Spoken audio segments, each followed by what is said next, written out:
बिस्मिल्लाहिर्रहमानिर्रहीम नहमदुहु व नुसल्ली अला रसूलिहिल करीम अम्मा बाद। मोहतरम नाज़रीन इकराम, एक साहिब हैं मुस्तफ़ा शेख, इनकी जानिब से कमेंट है, अस्सलामु अलैकुम, नुसेबा नाम अच्छा है, क्या हम अपनी बच्ची का नाम रख सकते हैं और इसको हिंदी में कैसे लिखेंगे? वालेकुमुस्सलाम वरहमतुल्लाहि व बरकातुहू।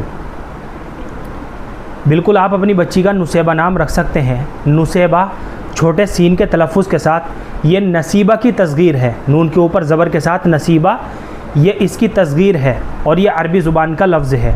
और नसीबा के माना आते हैं अरबी ज़ुबान के अंदर रिश्तेदार, हसब नसब वाली लड़की, शोहरत वाली लड़की।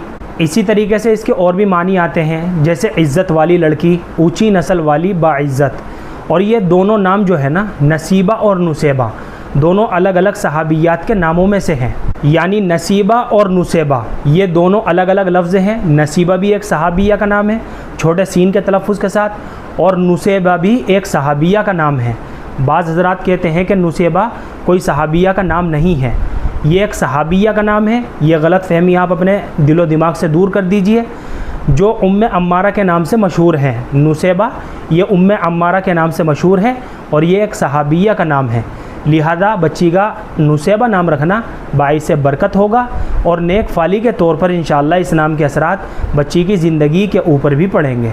इतनी निस्बत काफ़ी है बच्ची का ये नाम रखने के लिए।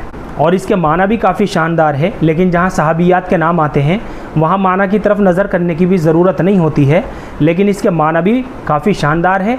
बाइज़्ज़त लड़की, ऊँची नस्ल वाली, हसब नसब वाली लड़की, तो इसके माना भी काफ़ी अच्छे हैं और बहुत प्यारा नाम है, बहुत खूबसूरत नाम है और ये एक सहाबिया का भी नाम है। लिहाजा बिला डाउट और बिला तरद्दुद बच्ची का नुसेबा नाम रख सकते हैं। उम्मीद करता हूँ कि आपको अच्छी तरह समझ में आ गया होगा। अल्लाह हम सबको सुन्नत व शरीयत पर पाबंद फरमाए। फ़क़त वल्लाहु आलम।